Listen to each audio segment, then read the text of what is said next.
Alors bonsoir à toutes et à tous. Alors il y a une question qui se pose, c'est pourquoi est-ce que il faut un homme et une femme pour faire un enfant? Moi je sais ce que vous allez me dire, au niveau de la nature c'était impossible de faire autrement, mais c'est bien. D'abord aujourd'hui il y a des gens qui pensent le contraire, mais bon, si on reste dans le cadre de la Torah et de la nature, c'est que c'est normal qu'il y ait un homme et une femme pour faire un enfant. Mais c'est intéressant que deux personnes, deux êtres, qui sont quand même assez différents, et c'est bien marqué, ouais, que l'homme n'est pas une femme, la femme n'est pas un homme. C'est à partir de ça que Hachem il a voulu que l'enfant y vienne. Et pour pousser un petit peu plus le côté évident, c'est que en fait Hachem il aurait très bien pu faire, ouais, que les hommes, eh ben, ils accouchent des hommes et les femmes ils accouchent des femmes. Pourquoi est-ce qu'il a voulu qu'un homme et une femme ils accouchent d'un enfant qui peut être ou une fille ou un garçon? Donc ça veut dire qu'il y a des caractéristiques chez l'homme qu'il n'y a pas chez la femme et des caractéristiques chez la femme qu'il n'y a pas chez l'homme. Et donc, ça sera nécessaire que les deux se rencontrent à l'intérieur de, euh, du bébé. D'accord. Premièrement. Deuxièmement, c'est pourquoi est-ce que ce sont les parents qui doivent s'occuper de leurs enfants? C'est pareil. Imagine, la Torah, elle aurait dit, ben, c'est les grands-parents qui s'occupent, ou c'est le Beddin qui va redistribuer les enfants. Vous allez me dire, mais ça veut rien dire. C'est mon fils, il est né de chez moi. Bon, mais la Torah, elle t'a dit de mettre les tefilines. Ben, il n'y a pas de logique. La Torah, elle a dit, assis-toi dans la souka. Elle aurait pu dire, eh ben, les enfants, ils seront pris en charge par le Beddin, et lui, il décidera, il faut les mettre chez telle famille, telle famille, telle famille. Non. Pourquoi est-ce que les enfants, ils doivent être éduqués par leurs parents?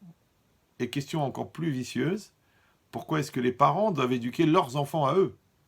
Vous allez dire, non, mais c'est la même question. Non.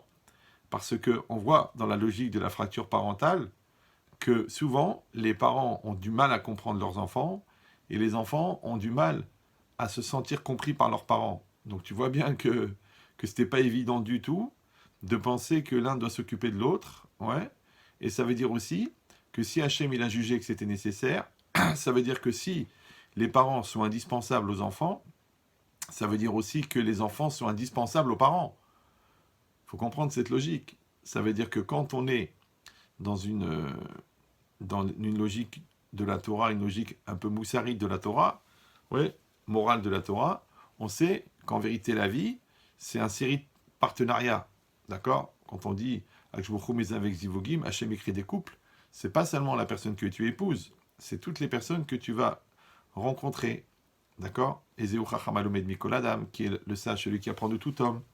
Donc ça veut dire quoi? Ça veut dire qu'Hachem, il crée moi j'appelle ça des partenariats, des fois qui vont être très courts. Tu vas voir tel professeur pendant un an, des fois pendant 10 minutes, tu vas parler avec un gars dans l'autobus. Ouais, des fois tu as rendez-vous chez un médecin, il trouve les yeux. Des fois ça dure 3 ans, c'est un copain, des fois ça dure 10 ans, c'est une longue amitié, des fois et ça dure 20 ans, 25 ans, c'est comment tu es sous l'autorité de tes parents, ça dure 50 ans, c'est le mariage. Mais non, tous les partenariats sont nécessaires. Et par rapport à ça, chaque partenariat, il va développer une certaine facette de la personne. Et comme un espèce d'effet miroir, donc si le côté mari, ben, il va être développé par les attentes d'une épouse, et ben, le côté parent, il va être développé par une attente de l'enfant. Donc l'enfant, il va être comme un espèce de décapsuleur de strates de maturité qui ne se dévoileront que grâce au fait que tu es parent. Donc maintenant, c'est comme j'explique souvent, c'est qu'on vient au monde comme un espèce de diamant brut qui n'est pas taillé. Et ensuite, ce qui va donner beaucoup de valeur ajoutée au diamant, c'est le fait de le tailler. Maintenant, quand on taille le diamant, qu'est-ce qu'on fait? On fait apparaître des facettes.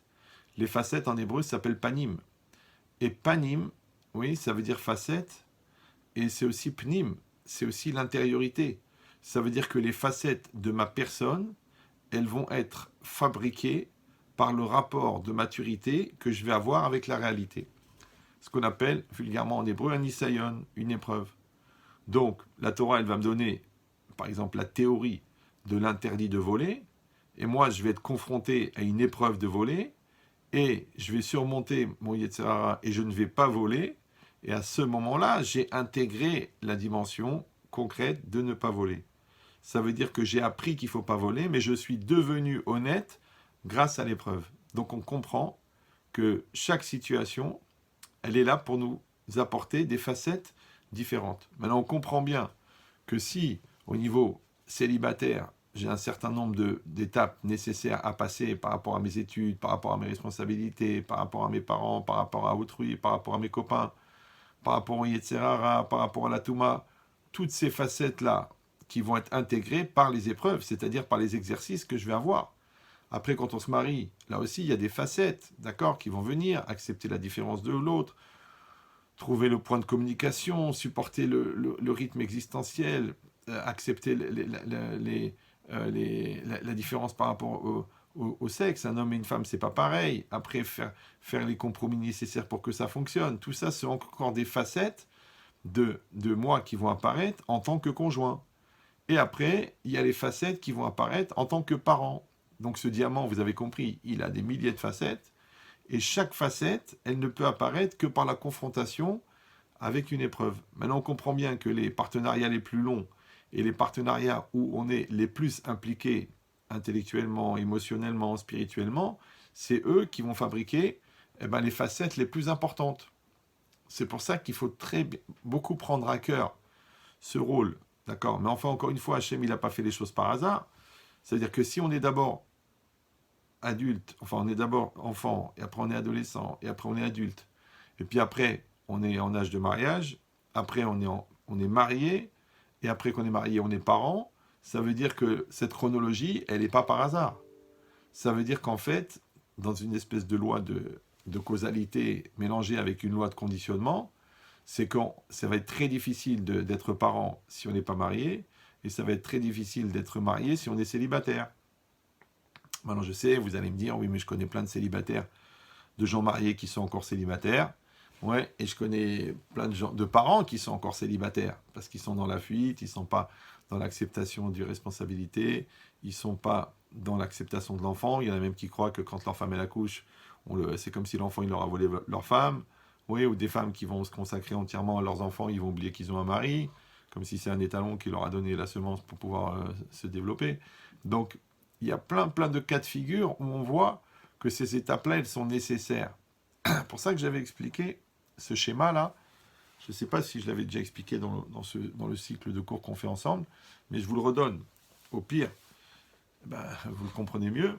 C'est que la vie, c'est comme un examen en 4 étapes. D'accord. Quelqu'un, il doit passer un diplôme au bout de 4 années.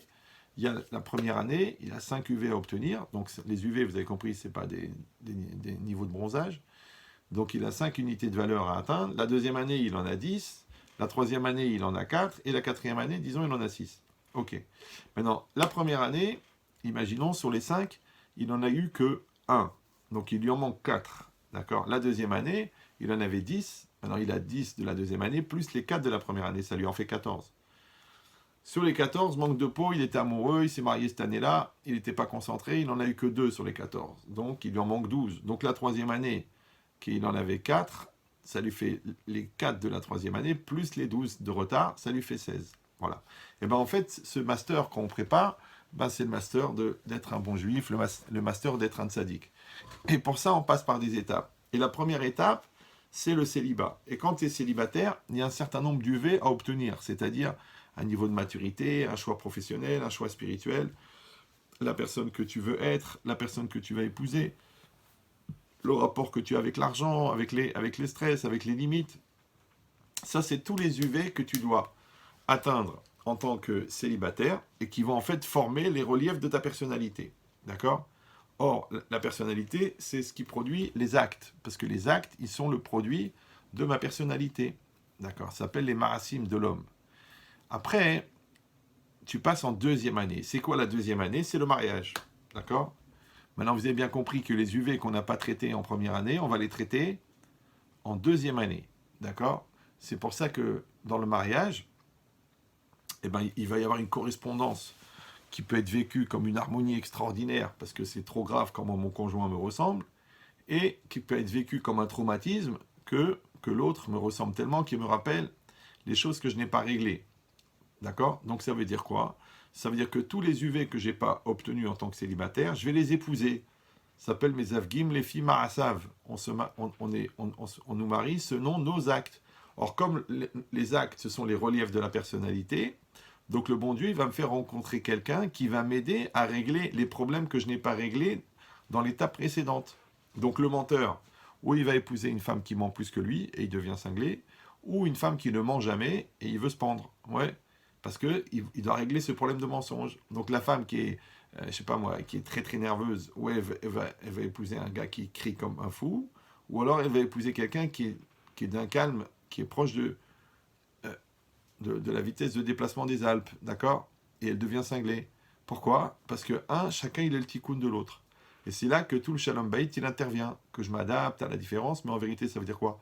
Ça veut dire que j'arrive, avec la maturité, à comprendre que l'autre est une opportunité, en fin de compte, de régler, de construire, des fois de carrément créer, eh ben, tous les manques que je n'ai pas comblés pendant l'année de célibat, les années de célibat. Ça va? Après, donc, et on voit comment c'est d'une précision extraordinaire, puisque c'est Akshbourou qui crée les couples, et lui, il connaît nos plus et nos moins. Ok. Maintenant, ça va être le Shalom Bayit. D'accord. Maintenant, après tous les UV qu'on n'a pas obtenus dans le Shalom Bayit, c'est pas grave, on va les accoucher, on va les mettre au monde. Donc les enfants, a priori, ils viennent de l'homme et de la femme, eh ben, ils vont contenir la semence, ils viennent de la semence de l'homme et la semence de la femme. Et c'est quoi la semence? La semence, c'est l'extrait ADN de chacun d'entre nous. D'accord? Donc il y a deux moi-même et deux toi-même. Et les deux, ils vont se mélanger dans un mélange savant que le bon Dieu il sait faire pour donner un bébé. Après, si on a l'intelligence, ouais, et c'est là qu'on voit les couples qui sont matures et les personnes qui sont matures, c'est qu'ils sont capables de reconnaître chez leur conjoint, en vérité, combien ils sont complémentaires, et après de reconnaître dans leurs enfants ce qu'ils ont hérité d'eux. Bah oui, parce que l'enfant, il va hériter peut-être de tes hanches ou de ton nez, ouais, mais il va aussi hériter d'une partie de ta psychologie. Ah ben, il est nerveux, et il réfléchit pas avant de parler, ou alors il est très susceptible. Ça aussi, ça s'hérite. Ouais, mais ils vont aussi hériter de ton héritage spirituel. Ça s'appelle Srutavot, c'est-à-dire que les mitzvot que tu fais, et que tu les as vraiment fait de tout ton cœur, par amour d'Hachem, selon l'Alaha, ils sont imprégnés dans ton essence, et ton essence, elle est imprégnée dans ta semence. Comme j'ai dit ça récemment, mais je ne sais pas si vous l'avez déjà entendu, j'ai dit que en fait, on a le conscient qui est en rapport avec la réalité, et on a le subconscient qui est en rapport avec le conscient et avec la réalité. Alors, quand quelqu'un fait des actes dans la réalité, il éduque son conscient. Comme j'ai dit, si je travaille, si je pratique l'honnêteté, eh ben, je deviens de plus en plus conscient de l'importance de l'honnêteté, je deviens honnête dans ma conscience. Mais le conscient, lui, il va éduquer le subconscient. Ça veut dire que mon intériorité la plus profonde, d'accord, elle va être imprégnée des choses pour lesquelles je me suis investi, pour des choses pour lesquelles je me suis sacrifié. Donc maintenant, c'est mon essence profonde. Et bien, mon essence profonde qui se retrouve au niveau de mon subconscient, comme un couple, par exemple, il y a le concret du couple. Bonjour chérie, je t'aide à sortir les courses, je t'aime, t'es une fille super. Après, il y a le conscient du couple, et ben je sais très bien que je l'adore, qu'elle est la femme de ma vie, la mère de mes enfants. Et il y a le subconscient du couple. Le subconscient du couple, c'est quoi? C'est que tu es au travail, en plein boulot, devant l'ordi, et puis tu n'arrêtes pas de penser à ta femme, une fois, deux fois, trois fois, tu dis bon, j'arrête pas de penser à elle, je l'appelle. Et elle t'appelle, elle dit oh là là, tu viens de m'appeler, mais c'est incroyable. Bon, malheureusement, la grossesse, elle s'est arrêtée, j'ai fait une fausse couche au deuxième mois. Elle avait de la peine, et toi, tu as senti qu'il fallait l'appeler. Ça veut dire que votre couple, il est arrivé à un certain niveau de maturité qui touche le subconscient. Vous me suivez ou non? Ça veut dire qu'il y a fusion, ça veut dire que vous êtes une seule neshama, vous êtes une seule personne. Comme toujours, on s'est connu, le Rav Chaim Shmulevitz, il allait chez le docteur, et le docteur, il disait, pourquoi vous êtes venu? Et il disait, il a dit, nous avons mal au pied de ma femme. Lui, le Rav, il disait, nous avons mal au pied de ma femme. C'est-à-dire que le pied de la femme de Rav Chaim Shmulevitz, c'est le pied de Rav Chaim Shmulevitz. Ça s'appelle la solidarité, en français. D'accord? Donc, comme on dit, Ishto Kegufo, la femme, c'est comme ton propre corps. Et a priori, tu n'es pas séparé de ton corps. Ishto Kebitno, la femme, elle mange et toi, tu grossis. Non, je rigole. Donc c'est quoi l'idée? Non, vous m'avez l'air tellement sérieux. Ouais, et ça s'appelle le partage des rôles. C'est-à-dire, toi, tu gagnes de l'argent et elle le dépense. Et au Hachem, ça. Alva et que tu arrives aussi bien à dépenser que tu arrives à gagner autant qu'elle arrive à dépenser. Ce qui est un miracle chaque mois. D'accord? Maintenant, c'est quoi l'idée? On comprend que maintenant, il y a cette complémentarité qui est développée. Or, quand, encore une fois, je vais travailler sur la patience, où je vais travailler sur les téphilines, où je vais faire la prière avec la kavana, où je vais ressentir la souka, où je vais faire teshuva à Yom Kippour comme il faut, tout ça, ça va s'imprégner dans mon subconscient. Et le subconscient, où est-ce qu'il s'inscrit? Dans la semence. Vous me suivez ou non? C'est pour ça qu'on ne peut pas tricher sur la semence. Pourquoi? Parce que c'est l'ADN. Et l'ADN, quand tu rajoutes le yud de la chorma, ça fait ado, nai. Voilà, bienvenue au club. Ouais, adonakol.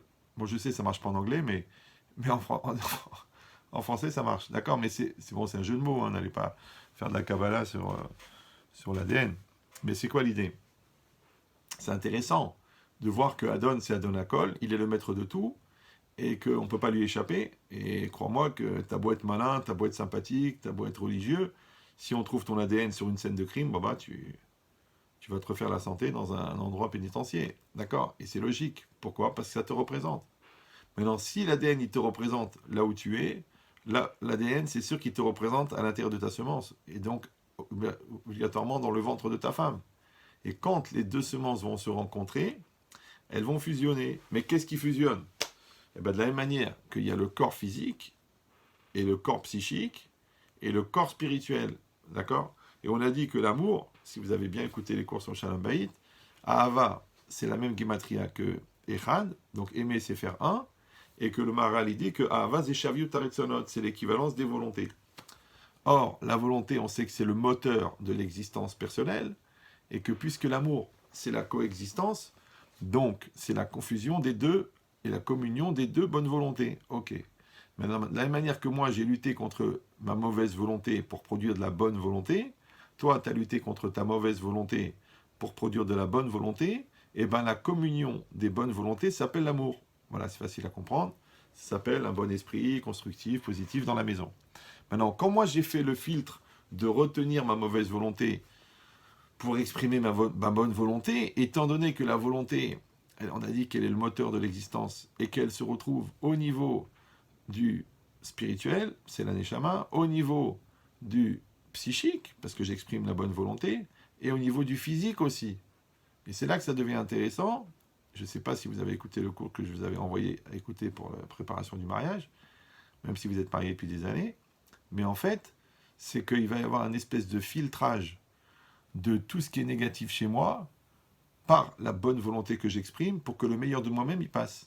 Donc ça veut dire que en fait, quand je travaille mes midotes, j'arrive à faire que même au niveau de mon subconscient, ce que je vais donner de moi, ouais, c'est-à-dire ma semence, bien qu'à l'intérieur de moi, il y a du Yaakov et il y a du Esav, ouais, il peut y avoir un obsédé sexuel et un Chacham, les deux, mais un côté très très matériel et un côté très spirituel, mais l'effort que je fournis de lutter contre le négatif qui est en moi pour donner le meilleur de moi-même à ma femme, de la même manière que je donne le meilleur de moi-même dans la parole, parce que j'ai des paroles positives, dans les actes, parce que je lui fais des beaux cadeaux, et ben je vais faire aussi dans ma semence. Et c'est le meilleur de moi-même qui va sortir dans la semence. Ça veut dire quoi? Ça veut dire, et bien sûr, pareil pour elle, d'accord? Mais quand on est dans la guéguerre, quand on est dans la rivalité, quand on est, tu m'énerves, tu me saoules, et de toute façon, je sais même pas si je t'aime, et de toute façon, je me suis forcé à t'épouser, je te supporte pas mentalement, physiquement, ta famille, c'est une race pourrie. Quand on est comme ça, imaginez le niveau de fusion qu'il peut y avoir au niveau de la semence. Vous me suivez ou là? Et ça, c'est très, très, très important. Pourquoi? Parce que la partie voyante de l'iceberg, ben, c'est monsieur et madame, ils dorment ensemble. Mais la partie cachée de l'iceberg, ouais, c'est que mon essence, elle va relier ton essence. C'est pour ça que dans la halakha, c'est interdit d'aller avec sa femme si on s'est engueulé, si on n'est pas béchalom. Pourquoi? Parce que c'est pas le bon qui va sortir, baba, c'est le mauvais. Quand tu souhaites la mort de quelqu'un, c'est rare que tu lui donnes le meilleur de toi-même. Bon, j'exagère, mais tout le monde sait que la réalité est bien pire, d'accord? Donc ça veut dire que quand la Torah elle est venue avec une sagesse extraordinaire, c'est-à-dire à peu près 30 000 ans d'avance sur la recherche génétique, ouais, et la Torah elle a exprimé cette nécessité, en fin de compte, que la relation, c'est-à-dire le moment de la procréation, il soit fait dans une atmosphère spécifique au niveau du shalom, au niveau psychologique, au niveau intellectuel, au niveau spirituel, c'est parce que, en vérité, c'est là qu'on va conditionner, modeler et caractériser tout l'inné de l'enfant. Je ne sais pas si vous me suivez. Ça veut dire que je peux donner des outils à l'enfant avant sa naissance qui vont être la base de ce qu'on va travailler. Ça va? Donc après, c'est sûr qu'avec l'éducation, on peut traiter, on peut aider dans l'intelligence, on peut aider dans l'adaptation, on peut aider dans l'évolution, c'est sûr, mais c'est dommage, parce qu'on aurait pu partir déjà avec des outils qui seraient transmis par l'inné. Donc tu vois que ce que tu as fait comme travail de célibataire, bah, ça va conditionner le travail que tu vas faire dans ton couple, et ce que tu as fait dans ton couple, ça va conditionner ce que tu vas faire dans tes enfants. Donc on comprend que la chronologie à ce niveau-là, elle est très très importante. La preuve, c'est que quand les gens y viennent avec un adolescent qui est en pleine révolte, ou avec une fille qui veut faire des bêtises, ou un garçon qui est à moitié fou, moi je leur dis toujours, écoutez, vous venez pour des problèmes d'éducation, mais on va être obligé de parler du couple. Ah bon? Et puis après, quand on commence à parler du couple, on est obligé de parler des problèmes personnels, puisque les 3/4 des problèmes de couple sont des problèmes personnels qui sont projetés dans le couple. Maintenant, quand quelqu'un n'a pas la vigilance personnelle, déjà, d'être au-dessus de sa tête dans une projection mature de maîtrise de son Yetzirara, ce qu'on appelle vulgairement le moussard, ouais. Donc s'il n'est pas en maîtrise de lui-même dans sa réalité, il n'est pas non plus en maîtrise de lui-même dans son couple, et ça s'appelle les engueulades, ça s'appelle les problèmes de rivalité, les nerfs, parce qu'il faut, de la même manière que l'homme doit être mature par rapport à son Yetzirara, donc en maîtrise, la femme, elle doit être mature par rapport à son Yetzirara, et après ça, les deux, ils doivent être matures par rapport à leur couple. Je ne sais pas si vous me suivez. C'est-à-dire que les deux, ils doivent se connaître assez pour être capables de se désincarner de leurs deux corps, se réunir les deux et regarder leurs deux corps en train de s'engueuler et dire mais qu'est-ce qu'ils ont ces brels à se prendre la tête parce qu'on est en retard pour un mariage ou parce qu'on a 100 euros de découvert. Alors que la vie, elle a des priorités beaucoup plus importantes. Maintenant, le problème, c'est que quand on a la tête dans le guidon, qu'on est pris par le Satan et qu'on n'est pas en maîtrise personnelle, eh ben, vous savez, pour faire un incendie, on n'a pas besoin d'amener 100 litres d'essence, il suffit d'amener un mégot. Donc les gens qui sont encore dans la dimension superficielle, mesquine, petite, ouais, eh ben, ils vont se prendre la tête pour des bêtises. D'accord? Ce qu'on appelle des contribuables, c'est-à-dire qu'ils vont tribuer pour arriver à ce niveau. Alors qu'en vérité, chacun, il doit faire ce travail. Moi, c'est ce que j'essaye de diffuser depuis à peu près 35 ans. C'est-à-dire qu'il y a un niveau spirituel, intellectuel et psychologique de maturité qu'on appelle la Hirat Shamaim, qu'on appelle la crainte d'Hachem, qui va se formuler à travers une vigilance et une maîtrise de sa propre personne, encore une fois, pour donner le meilleur de soi-même. Maintenant, ça va être mis en exergue à l'intérieur du couple, parce qu'évidemment, là, il y a la coexistence, et chacun, s'il n'a pas fait l'effort d'être autonome au niveau existentiel, il va être convaincu que l'autre en existant l'empêche d'exister. Enfin, ça, c'est tous les complexes, les mal-être, les... Mais encore une fois, si moi je l'ai fait avant de me marier, et toi tu l'as fait avant de te marier, et bien après, quand on se retrouve, on a compris qu'on est là pour le couple. Mais comme les 3/4 des gens ne l'ont pas fait avant le mariage, donc ils ont la guéguerre, ça s'appelle Shana Rishona, la première année. D'accord. Maintenant, quand la première année, elle dure plus de 15 ans, ça devient sérieux, là. Parce que, en fin de compte, le travail au niveau personnel n'a pas été fait. Et pourtant, donc maintenant, du coup, on va être obligé de faire et le travail de construction du couple, et le travail aussi au niveau personnel. De travailler ses midot, de travailler sa colère, de travailler sa lourdeur, de travailler sa paresse, de travailler la vérité. Et maintenant que, grâce à Dieu, il y a un bébé qui est né, alors là, maintenant, on est en plus confronté au problème de l'éducation. Or, comme les enfants ont un défaut majeur, c'est qu'ils viennent de nous, donc il faut arrêter de s'étonner de ce qui nous étonne. Vous me suivez ou non? Donc quand les gens ils disent ouais mais comment il peut être tellement têtu, comment il peut être tellement têtu, mais comment ce gosse il est têtu, mais pourquoi il est têtu, mais comment c'est possible d'être tellement têtu, mais là tu vois pas que tu es têtu toi-même. Donc rappelez-vous cette règle développée par le professeur Wallo, un très très grand généticien anglais. Il a dit les poiriers font des poires, les pommiers font des pommes et les khmariers ils font des khmar. Donc c'est pas la peine de t'énerver contre tes enfants puisque leur défaut majeur c'est qu'ils te ressemblent. Alors avant, les gens ils s'amusaient à dire oui, mon fils, il est beau comme moi et bête comme ma femme. Mais aujourd'hui, ça marche plus. Avec la génétique, tout est partagé. Maintenant, après, encore une fois, celui qui a fait l'effort d'auto-analyse, de connaissance de lui-même, il sera capable de voir chez l'enfant et dire ah, celui-là, il est hypersensible comme moi. Ah, celui-là, il tourne autour du pot, comme moi. Ouais.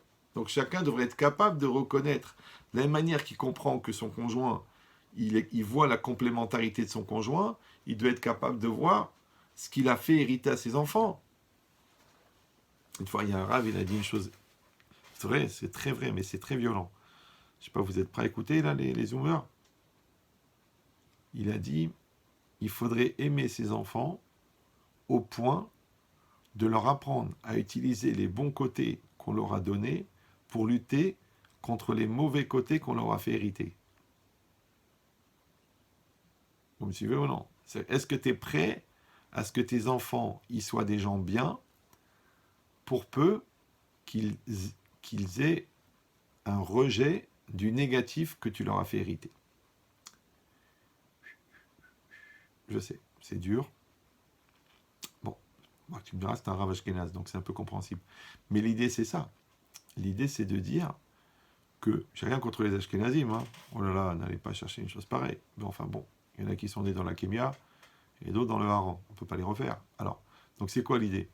L'idée, c'est que l'enfant, il va hériter de moi. D'accord? Donc c'est pas la peine de fuir et de dire c'est à elle, c'est à cause de vous, c'est à cause de toi, tu l'as pas éduqué, tu m'as pas laissé faire, c'est ta mauvaise influence. Non. Si on est désolidarisé dans l'éducation, c'est parce qu'on est aussi désolidarisé dans le couple.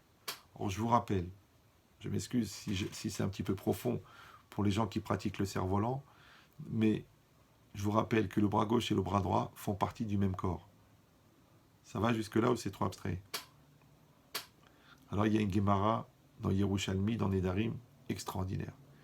Elle dit comme ça. La Torah, elle a dit Lotikom velotitor. Tu ne devras pas te venger, tu ne devras pas garder rancune. La Gemara elle demande mais comment la Torah elle peut interdire un sentiment naturel? Quelqu'un il t'a planté d'1 million d'euros ou il t'a cassé ton chidour, bah, tu as le droit de lui en vouloir. C'est pas que tu as le droit, c'est que c'est une réaction naturelle. C'est comme quelqu'un qui prend une baffe, il dit non, ça me fait rien, ça me fait du bien, c'est Minashamaim. Arrête, ça fait mal. Tu as la figure qui brûle, tu vas pas tendre l'autre joue. D'accord? Donc, il faut être naturel. Ok, il t'a fait une crasse, et ben ça te montre que tu as la rancune. Ça, c'est naturel. Par contre, la Torah, elle dit pas, attention, ça c'est le jour même. Mais le lendemain, c'est Assur Minatora. Tu dis, mais attends, mais qu'est-ce que je dis?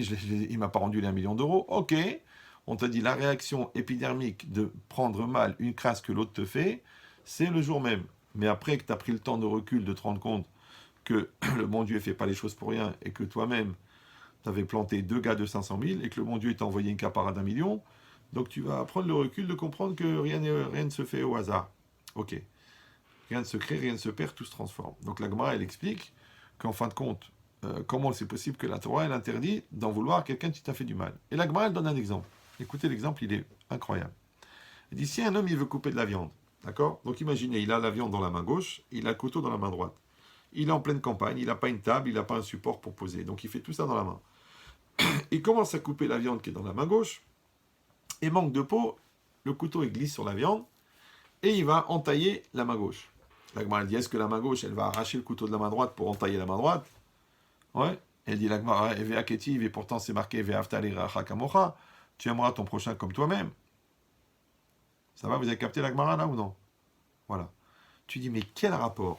Toi, tu me parles d'un gars extérieur à moi qui m'a fait du mal, il n'est même pas de ma famille, et tu me compares avec la main droite et la main gauche, qui font partie du même corps. Et c'est ça, tu aimeras ton prochain, ça veut dire, Ve'afta c'est Ahava c'est Echad, ça veut dire que tu feras un avec l'autre. Maintenant la Torah dit, oui, mais moi les Tunisiens, moi les Marocains, moi les Ashkenazim, mais j'en ai rien à treuf. C'est marqué, tu aimeras. Tu dis, oui, mais moi les grands, les petits, les gros, mais tu aimeras. Oui, mais moi les patrons, les employés, les communistes, tu aimeras. La Torah pas t'a dit, tu aimeras les gens que tu as envie. On parle pas du chocolat là-bas. On parle des personnes. Donc tu aimeras ton prochain comme toi-même. Ouais, et d'ailleurs Rachid là-bas il dit sur place, Debrasek, débrouille-toi. Non, c'est pas Rachid. Bon, c'est Rachid. Mais c'est ça l'idée. Ça veut dire que toi, tu dois faire un avec l'autre. Alors si déjà, avec l'autre, tu dois te sentir solidaire, tu dois sentir que tu fais un avec lui, au point que tu peux pas le faire payer pour ce qu'il t'a fait. Ouais. Alors, Calva Homer avec la femme, Baba, que c'est la femme et que c'est la mère de tes enfants, et qu'elle te supporte, et qu'elle a accepté ta mère pendant 17 ans à la maison, comment tu peux lui faire une crasse? Et pareil pour le mari. Ouais, madame, votre mari se lève tous les matins depuis 35 ans pour vous assurer votre découvert, c'est une bracha. La deuxième voiture, les vacances, la carte noire, là, je sais pas comment elle s'appelle, c'est l'Infinity ou Gainam Garantie, je sais plus comment elle s'appelle. Mais, donc tout ça, c'est grâce au mari, ça c'est grâce à la femme. Donc un mari qui s'esquinte 12 heures par jour pour t'amener la part d'assa et une femme qui t'a donné 6 enfants, je ne sais même pas comment les gens ils commencent à calculer. Je te dois, tu me dois, mais ça ne veut rien dire. On est où là, Jacques a dit? D'accord. Donc, si on a créé cette solidarité, encore une fois, en étape 2, étape 1, solidarité avec toi-même, d'accord? Être soi-même. Étape 2, solidarité avec le couple, avec la femme. Oh mince. Une seconde. Ah oui, j'ai compris. Je m'excuse, mais j'avais oublié de mettre le Wi-Fi. Du coup, il s'est arrêté. Je règle ça en 2 secondes. Et après, on y va.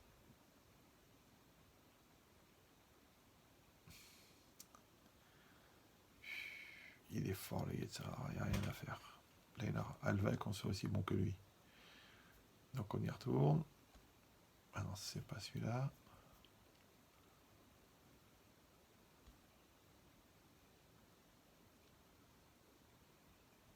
En direct. Voilà. A priori. C'est reparti. Bon. Alors. Où j'en étais, oui. Ah oui, d'accord. Donc on a compris que la solidarité que j'ai développée avec moi-même en tant qu'homme, en tant que célibataire, ensuite la solidarité que j'ai créée avec ma femme, évidemment c'est elle qui va générer la fusion de nos deux essences au niveau de la semence. C'est pour ça que Rashi dit Alken Yazov Ish et Aviv et Timo, c'est pourquoi un homme quittera son père et sa mère, Vedavak Veishto, il collera avec sa femme, Veiyu le Basarechad, ils formeront une seule chair. Bon, alors on a l'habitude de croire que ça veut dire que la Torah de manière pudique, elle veut dire qu'un homme il va avoir des relations intimes avec sa femme. Mais Rashi dit pas ça. Rashi dit Avlad Notsar Mishnehem, l'enfant est conçu à partir des deux, Vesham Besaram Naaseachat. Et là-bas, leur chair fera un.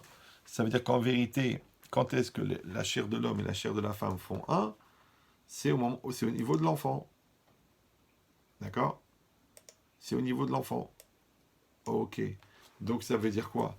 Ça veut dire que j'ai compris maintenant que mon essence et ton essence, ils vont se retrouver au niveau de l'enfant. Et c'est ça, ton essence et mon essence. Ça va se vérifier au moment de la naissance. C'est pas grave. Donc maintenant, qu'est-ce qui se passe? On a compris maintenant pourquoi est-ce que ce sont les parents qui doivent s'occuper de leurs enfants et pas quelqu'un d'autre. Pourquoi? Parce qu'étant donné que l'enfant va être le continuum des parents, donc qui sait les mieux armés pour comprendre les plus et les moins de leurs enfants, les qualités et les défauts, ben c'est justement ceux qui les ont mis au monde, puisqu'ils sont censés déjà connaître ces qualités, ces défauts chez eux-mêmes. Alors je ne parle pas maintenant des simplistes qui s'amusent à transférer leurs problèmes personnels chez l'autre. Ça veut dire qu'ils n'ont pas encore fait le travail de Moussard, ouais. Mais moi, en tant que personne, je dois savoir si je suis têtu, si je suis appliqué, ou si je suis fin, ou si je suis grossier, je dois le savoir. Et elle aussi, elle doit le savoir. Mais qu'est-ce qu'ils font les gens? Pour ne pas assumer leurs problèmes personnels, ils transfèrent chez l'autre. Donc le mec qui n'a pas confiance en lui, il va dire à sa femme qu'elle est nulle. Et la femme qui n'a pas coupé le cordon ombilical, elle va dire à son mari, tu parles trop à tes parents. Ouais, parce que c'est des transferts. Donc faites-moi plaisir, s'il vous plaît. Je sais que c'est pas évident d'être adulte en étant célibataire. C'est pas évident d'être adulte en étant marié. Parce que c'est tellement tentant de se conduire comme un gamin. Mais en tant que parent, c'est fini, papa. Il n'y a plus le choix. Parce que l'enfant, c'est une caméra avec une sensibilité extraordinaire, une mémoire extraordinaire, et en plus un capteur sélectif. C'est-à-dire que si toi, tu as un super appareil photo Nikon avec 21 mégas par photo, ouais, imagine que le gosse, il a une sensibilité de 1200 mégas par photo, par image. Et en plus de ça, je te dis, il a un capteur sélectif, c'est-à-dire que quand tu fais une erreur, il le capte tout de suite. Mais quand tu lui donnes des conseils, il met des années à comprendre. Donc, tu es condamné, en un seul mot, à être parfait. D'accord? Et si tu dis, eh ben, j'ai pas envie, j'ai envie de faire le gamin, je le prends par-dessus la jambe, et de toute façon, c'est la faute des autres, personne ne me comprend, c'est la faute de l'école, c'est la faute du Rav, c'est la faute de la Torah, c'est la faute du bon Dieu, c'est la faute de mon conjoint. Non, dans conjoint, il y a joint, donc choisis lequel des deux tu es. D'accord? C'est ça la logique. C'est que chacun, il va comprendre qu'il a un rôle à jouer.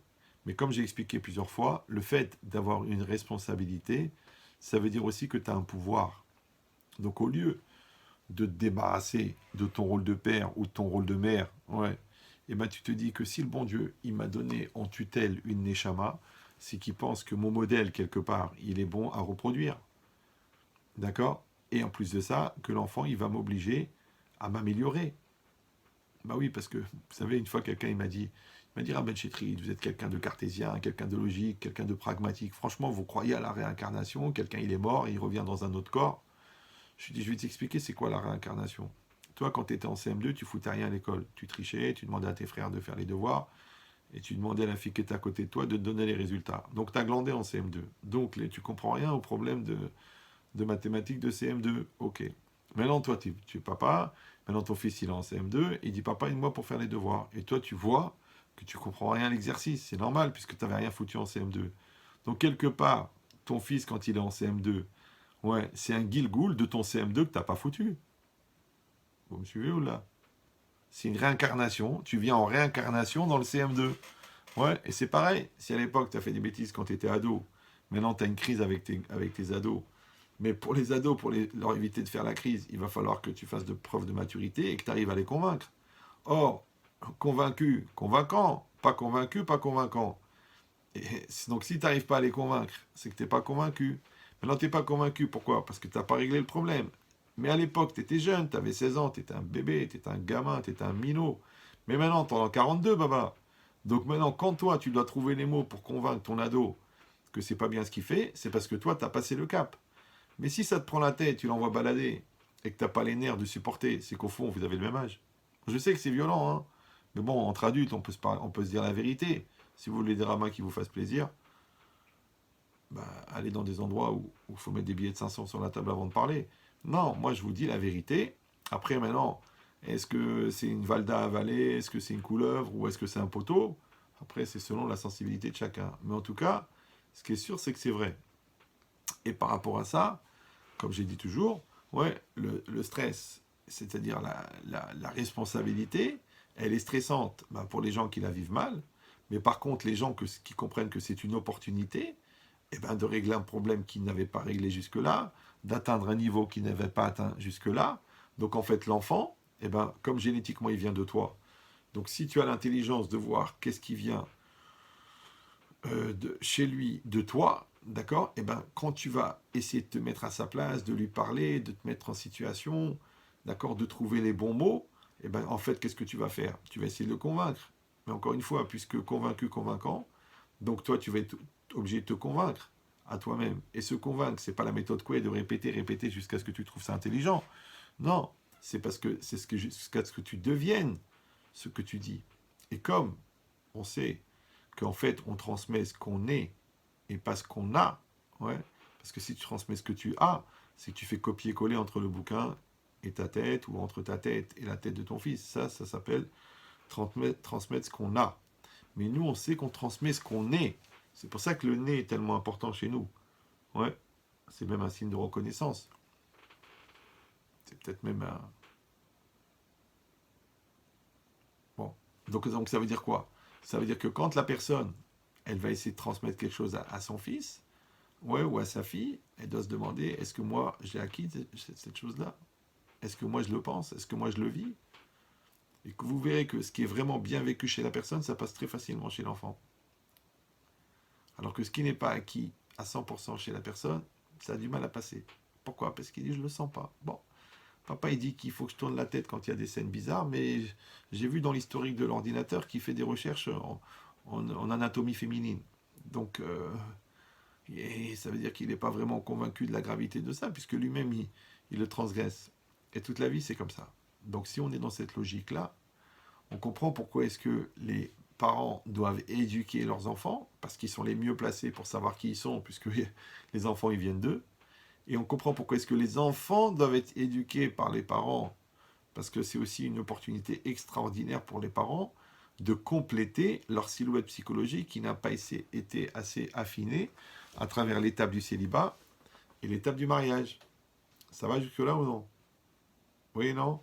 Bon, vous n'êtes pas trop angoissé. Rappelez-vous d'une chose, c'est que la perception d'un problème, c'est la même que la perception de la solution. Maintenant, les pessimistes, ils vont voir le problème, les optimistes, ils vont voir la solution. Donc ça veut dire que l'enseignement, c'est une opportunité de rencontrer la vérité. Moi, quand j'étais à la yeshiva, le Rav, il était tellement dur que chaque semaine, on voulait quitter la yeshiva. On disait, ça y est, je suis un goy, j'ai pas d'émouna, je suis nul. Et grâce à Dieu, on a grandi, on a évolué. Ouais. Maintenant, il y en a qui vont dire le contraire. Ils vont dire, non, il faut être sympathique avec les gens, il faut leur faire plaisir, il faut les conforter. Mais dans conforter, il y a confort, dans confort, il y a fort. Moi, je pense que les gens qui m'écoutent, c'est des gens qui veulent évoluer. Celui qui ne veut pas évoluer, il y a plein de rabbins pour ça, pour entretenir la confiture. Mais celui qui veut évoluer, eh ben, il sait que monter l'Everest, c'est plus dur que descendre un toboggan. Alors après, c'est juste, est-ce que moi, j'ai assez d'amour à vous transmettre pour que vous preniez pas mal les choses que je vous dis qui sont dures, ouais, ou sinon, si j'arrive pas, c'est-à-dire si vous ne percevez pas que c'est vraiment dans un esprit de construction et positif, alors il faut arrêter d'écouter les cours parce que ça peut vous faire une dépression. Mais si on est dans un partenariat, que moi je fais l'effort de vous transmettre quelque chose de très riche et très profond, et que vous faites l'effort de jouer le jeu et de dire ok, j'écoute le cours, après je prends l'enregistrement, après je le mets par écrit, après je travaille dessus, dans mon couple, croyez-moi que vous allez gagner des années et des années de yeshiva et des décennies de thérapie. Voilà. Donc maintenant, si on reste sur l'idée qu'on a compris pourquoi il faut un homme et une femme, on a compris pourquoi est-ce qu'il faut, il faut que les parents s'occupent des enfants et que les enfants soient éduqués par leurs parents. Maintenant, au niveau du fait qu'il faut un homme et une femme, ça aussi c'est très intéressant. Pourquoi? Parce que vous savez que le fœtus, au départ, il est bisexe pendant les premiers temps de la grossesse. C'est ensuite seulement qu'il devient ou majoritairement homme ou majoritairement femme. Donc on aurait pu dire pareil, pourquoi le bon Dieu n'a pas fait qu'il y a des fœtus féminins et des fœtus masculins? À quoi ça sert qu'ils contiennent les deux? Ça veut dire qu'il y a aussi du féminin dans le masculin et il y a aussi du masculin dans le féminin. Vous me suivez? Alors je ne parle pas maintenant des gens qui ont tellement profité qu'il y avait un peu de féminin dans le masculin pour changer de genre. Ouais. D'abord, c'est pas du tout notre genre. Et puis à part ça, s'il y a une majorité féminine physique, ça veut dire que quelque part, on est masculin. Ok. Maintenant, pour se concentrer sur ça, c'est que si moi, en tant qu'homme, j'ai aussi du féminin et la femme, elle a aussi du masculin, donc c'est normal que je vais avoir besoin du féminin de la femme puisque je vais l'identifier au féminin que je contiens, et que ma femme, elle va avoir besoin du masculin de l'homme parce qu'elle va l'identifier au masculin qu'elle contient. À part ça, qu'il y a les caractéristiques du masculin qui sont nécessaires même pour le féminin, et les caractéristiques du féminin qui sont nécessaires même pour le masculin. D'accord? Ça veut dire que si la force d'affirmation et la structure mentale, elle est plutôt de tendance masculine, d'accord? Mais l'intuition, la créativité, la sensibilité, elle est plus de nature féminine. Donc, quand je reçois, quand j'ai la partie féminine qui en moi, elle est nécessaire, la partie masculine qui en moi, elle est nécessaire. Après, quand je vais rentrer dans la réalité, eh ben, par le conditionnement, par l'éducation, par les épreuves que je vais avoir, je vais être obligé de développer les deux parties, d'accord? Et il va falloir qu'elles se complètent. Exactement pareil, comme il y a eu Avraham, Yitzhak et Yaakov, d'accord? Avraham, il représente la midata Rahamim, le chesed, la bonté. Yitzhak, il représente la rigueur, ok. Et Yaakov, Vatiten Emet le Yaakov. C'est quoi le Emet, la vérité? La vérité, c'est l'harmonie. La vérité, c'est Tiferet, c'est la magnificence. En vérité, c'est l'équilibre entre la Midat Adin, la rigueur, et la Midat Rahamim. Maintenant, je vous rappelle, pour ceux qui ont arrêté le film avant la fin, que nous ne sommes pas des béné Abraham, nous ne sommes pas des béné Yitzhak, nous sommes des béné Yaakov. Et Yaakov, son visage, il est gravé sur le trône céleste. Ça veut dire qu'il est le modèle de l'être humain. Et la Gemara, elle dit aussi, il est Choufra de Adam, c'est lui la silhouette, c'est-à-dire c'est lui qui est la réincarnation de Adam Arishon dans le monde. Ça veut dire qu'il a fallu toutes les générations entre Adam Arishon et Yaakov Avinu pour revenir à la réparation de la faute qui avait été faite par Adam Arishon pour redémarrer l'histoire à partir des 12 enfants de Yaakov et ensuite du peuple d'Israël et ensuite du Matan Torah. Tout ça, c'était la logique. Mais encore une fois, puisque Yaakov il est le modèle, donc c'est quoi le modèle? Le modèle, c'est l'équilibre. Ouais. Donc si toi tu es extrême, on a compris, dans la rigueur, c'est-à-dire la rigueur ça correspond aussi à l'intellect, à la structure, à la rigueur intellectuelle, à l'affirmation, à la gestion. Ou alors toi tu vas être l'extrême dans la bonté, gentillesse, tolérance, ouverture, liberté, libertinage. Ouais. Donc les extrêmes dans le cœur ou les extrêmes dans la rigueur, ouais, dans l'intellect, ils sont mauvais. Regardez la droite et la gauche. Ils n'y arrivent pas. Il a fallu qu'ils fassent le nini, ouais, pour y arriver. Et encore, ça ne crée que des problèmes. Donc ça veut dire quoi? Ça veut dire que il faut que l'homme, il ait un équilibre entre sa dimension émotionnelle et sa dimension intellectuelle. Sa midata din et sa midata rachamim. Alors quand je dis ça, j'aime bien raconter ce maasé là, cette histoire incroyable, qu'un jour, il y avait un rave qui était un érudit déjà, confirmé, et son père, c'était le dayan de la ville. C'était lui le juge de la ville. Ok. Et alors, le juge de la ville, d'accord. Et puis quand quelqu'un venait poser une question à son père, lui, qu'est-ce qu'il faisait? Il disait, écoutez, posez-moi d'abord la question à moi, et après, vous irez la poser à mon père. Comme ça, je vais voir si j'ai les mêmes réponses que mon père. Pardon. Ça voudrait dire que j'ai le niveau de trancher la loi comme mon père. Ok. Donc ils ont fait comme ça, et il y a un gars qui est arrivé, et il avait la figure blanche comme ça. On sentait qu'il est arrivé un événement majeur. Il a dit, mais qu'est-ce qui se passe et tout ça? Il a dit, voilà, alors allez-nous, ouais, le Sefer Torah, il a brûlé dans la synagogue. Ah bon? Oh là là, quel malheur, Baroudana Yahemet, c'est très grave, qu'est-ce qui s'est passé et tout. Alors il a commencé alors il a dit, écoute, ok, va poser la question à mon père, qu'est-ce qu'il faut faire? Et lui, il a commencé à réfléchir. Est-ce que le Sefer Torah, il était cachère, pas cachère? Est-ce qu'il est tombé par terre d'abord? Est-ce qu'il y avait des gens là-bas? Est-ce qu'il était tout seul? Est-ce que c'est à cause d'une négligence? Est-ce que c'est à cause d'un accident qui s'est fait tout seul? Et puis le gars, il ressort de chez le père. Alors il le voit encore plus blanc, le lit vide. Ouais, ça veut dire qu'il n'a pas occupé son lit depuis des jours et des jours. Et il lui dit, mais... là, vous l'avez raté celle-là. Il lui dit, mais... Qu'est-ce qu'il a dit, mon père? Il a dit, ton père, il n'a pas répondu. Il a dit, comment mon père, il n'a pas répondu? Mon père, c'est un chacham. Il a dit, non, ton père, il s'est évanoui. Vous me suivez ou là? C'est-à-dire que des fois, la chorma, c'est de réfléchir. Des fois, la chorma, c'est de pleurer. Des fois, la sagesse, c'est de parler. Des fois, la sagesse, c'est de se taire. Des fois, la sagesse, c'est d'investir, de s'engager. Des fois, la sagesse, c'est de se retirer.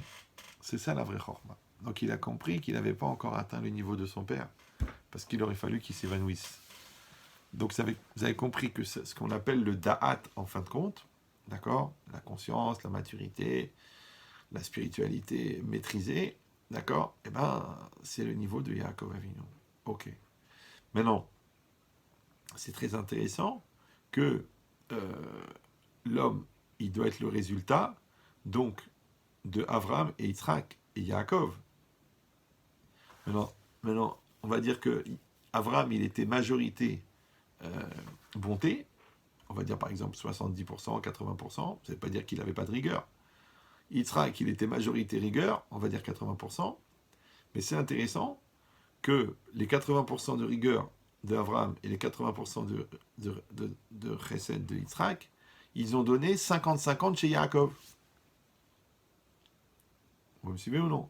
Puisque Yaakov, c'est le Hémet, et le Hémet, c'est l'harmonie. Ça veut dire que ce qui a été développé, en fin de compte, chez Yaakov, qui est le fruit de l'impact du de son grand-père, Abraham, et de l'impact de son père Yitzhak. Donc vous comprenez qu'il y a toujours une différence entre l'énergie développée et l'impact obtenu. Comme dans la pub, ouais. Moi, à l'époque, le gars il me disait, on envoie 400 000 prospectus, mais on sait qu'il y a 4% de retour. 4%. Tu dis, mais alors envoie 4%. Ah bah non, ça marche pas comme ça. Ouais, parce que l'impact est toujours plus petit que l'investissement. Et dans tout, c'est pareil. Tu parles avec quelqu'un, ouais, c'est comme des fois tu fais un cours d'1 heure et demie et les gens ils retiennent 1,8%. Entre ce qui les intéresse, les moments où ils sont réveillés, c'est pas évident. Donc, mais quand même, on continue à faire le cours. Parce qu'on dit, bon, et les gens ils sont malins, ils vont le réécouter. Ils vont penser que c'est pas de la perte de temps de prendre un stylo et de réécouter le cours. Donc cette logique-là, qui est que, de la même manière qu'il y a de Abraham dans Yaakov et il y a de Yitzhak dans Yaakov, évidemment, vous avez compris que dans l'enfant, il y a du père et de la mère. D'accord? Et que le côté féminin de la mère, il est nécessaire pour l'enfant, et que le côté masculin du père, il est nécessaire pour l'enfant. Et la combinaison des deux, la communion des deux, eh ben, elle va donner l'enfant. De la même manière qu'au niveau de la semence, c'est un spermatozoïde et une ovule, d'accord? De la même manière, au niveau psychologique, l'attitude du père, l'attitude de la mère n'est pas la même. Au niveau aussi physique, d'accord? Un homme, c'est pas une femme. Ok, maintenant l'enfant, il va grandir dans ce espèce de moule-là, qui est fait en deux parties, qui s'appelle le père et la mère. Donc, vous savez comment on fait un moule? Il y a un moule comme ça pour faire un objet. Il y a le moule, il est vissé ensemble. À l'intérieur, il y a un vide. Et puis, on va injecter du plâtre. À l'intérieur, on va injecter du plastique à l'intérieur. Et ça va prendre la forme du moule. Après, qu'est-ce qu'on fait? On ouvre le moule. Et qu'est-ce qu'on trouve? Un objet parfait. Ok. Mais pourquoi est-ce que l'objet, il a pris la forme du moule? Parce que le moule, il est bien, bien solidaire dans ces deux parties. Mais si les deux parties, elles sont bien séparées, parce qu'il n'y a pas de solidarité, parce qu'il n'y a pas de communion, parce qu'il n'y a pas de communication, parce qu'il n'y a pas de compréhension, et qu'on va injecter le plâtre, vous pouvez me dire quelle gueule il va avoir, le plâtre? C'est pour ça que l'éducation, elle a toujours pour préliminaire le shalom bayit. Ah, vous allez me dire, ouais, qu'est-ce qu'on fait avec un monsieur qui s'occupe pas de ses enfants, ou avec une maman qui est tellement préoccupée parce qu'elle s'est cassé un ongle, qu'elle n'arrive pas à suivre la scolarité de ses enfants? Alors, qu'est-ce qui va se passer? Il y en a un qui va assumer pour les deux, d'accord? Après, il y a des modèles, des fois c'est inversé, le père c'est la mère c'est le père.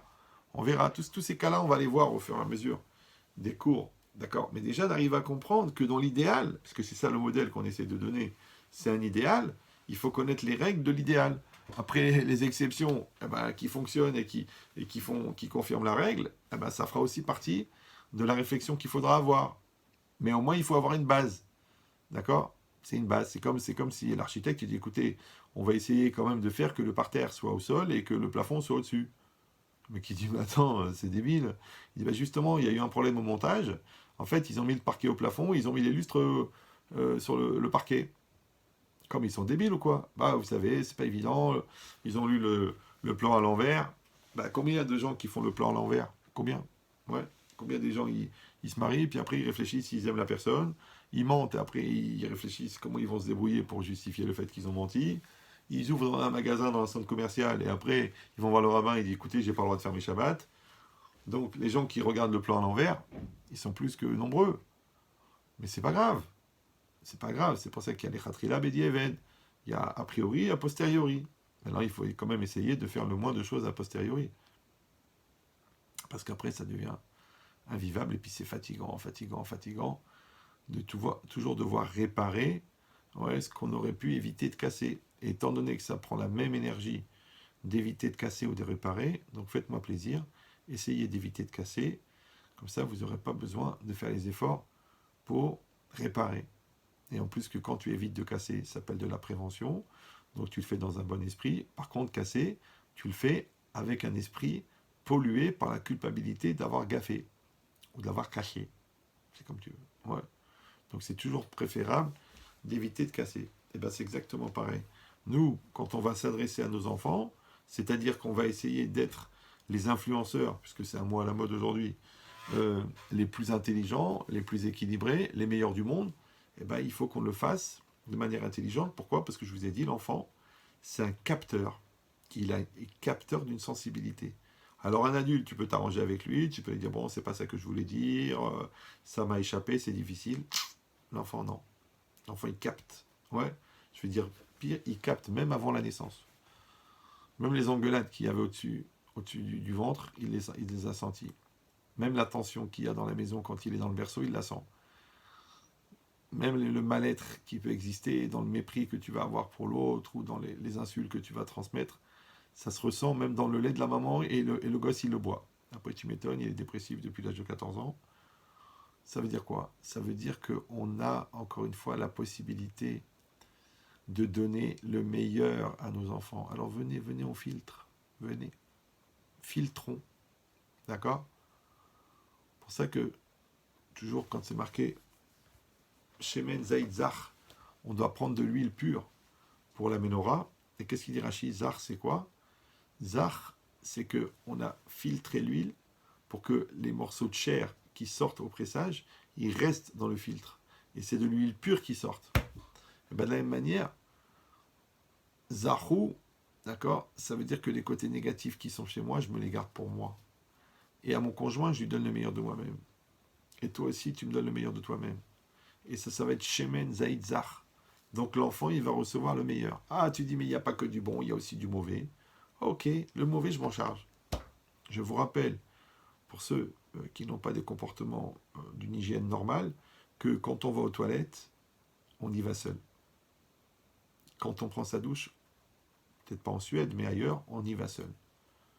D'accord? C'est logique. Alors, tu dis, ouais, mais c'est marqué toilette publique, comment ça se fait qu'il y a un seul toilette? Bah oui, parce qu'imagine 4 toilettes avec des journaux, un téléviseur, une discussion, et puis à la limite une bière. D'accord? Non, les toilettes, on y va seul. La douche, on y va seul. Alors apprenez ce grand principe de la pensée benchetrital, c'est que les endroits où tu te débarrasses de ta crasse, tu n'es pas obligé d'inviter les gens que tu aimes. Vous me suivez? Oulala. Donc ta crasse, tu la gères en tant qu'homme. Ta crasse, tu la gères en tant que femme. Tes mauvaises midotes, ton yetserara, ta bêtise, ta lourdeur, tu n'es pas obligé de faire subir à l'autre. Si tu as envie de vomir, tu vomis dans les toilettes. Tu n'es pas obligé de vomir sur l'autre, de soulager. Vomir sur l'autre, ça ne soulage pas plus que de vomir dans les toilettes. Donc il faut séparer ce qu'il y a de mauvais en nous et ce qu'il y a de bon en nous pour donner le meilleur de nous-mêmes. Et bien l'enfant, il va recevoir tout ça. Donc du coup, l'éducation, elle devient un rendez-vous extraordinaire avec la maturité. Ça veut dire qu'en fait, l'enfant, en étant enfant, il te condamne à être adulte. Ça veut dire que tu ne peux pas faire l'enfant devant un enfant. Parce que si toi, tu fais l'enfant devant ta femme, ouais, tu me saoules, tu me prends la tête. Elle fait l'enfant devant toi. Ouais, c'est à cause de toi, à cause de ta famille, à cause de ta mère. Le gosse qui voit que ses deux parents sont des enfants, bah lui aussi, il va faire l'enfant. Mais lui, en plus, il est en âge d'être un enfant. Or, rappelez-vous qu'il n'y a pas plus traumatisant pour un noyé que de voir que les maîtres nageurs se noient. Imagine, t'es en train de te noyer, il y a 2 maîtres nageurs qui arrivent, ils font comme ça. Ah, tu leur dis, vous venez pour me sauver? Non, non, on est en train de se noyer. Quoi, les maîtres nageurs se noient? Les maîtres nageurs se noient? Si, les maîtres nageurs se noient. Si on se noie dans un verre d'eau devant nos enfants, si on se noie dans des bêtises, si on se noie dans des susceptibilités, si on se noie dans des rivalités, dans des gamineries, comment voulez-vous qu'on encourage l'enfant à devenir adulte alors que nous-mêmes, on est des gamins?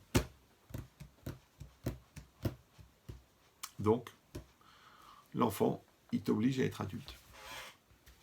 Ah, tu dis, si on n'était pas préparé, si on n'était pas construit, si on n'a pas entièrement finalisé sa teshuva, si on n'a pas fait un travail d'auto-analyse, eh ben, tu vas faire exactement la même chose, mais en accéléré.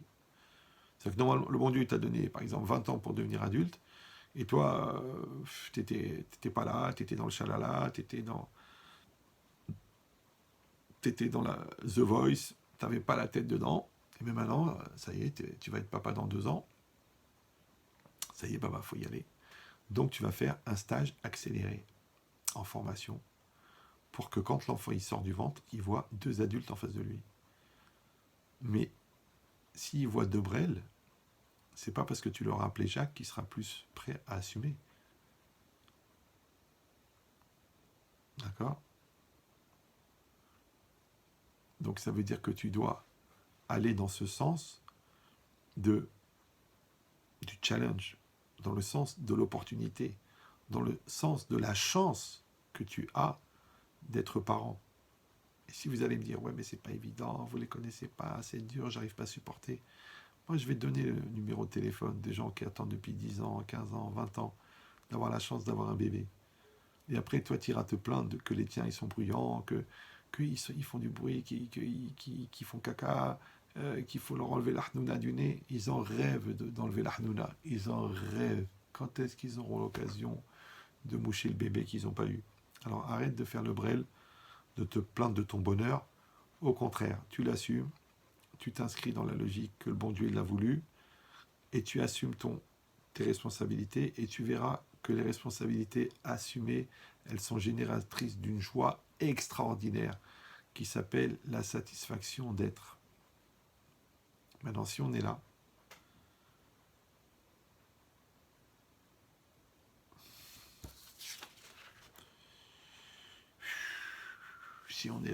on a un problème.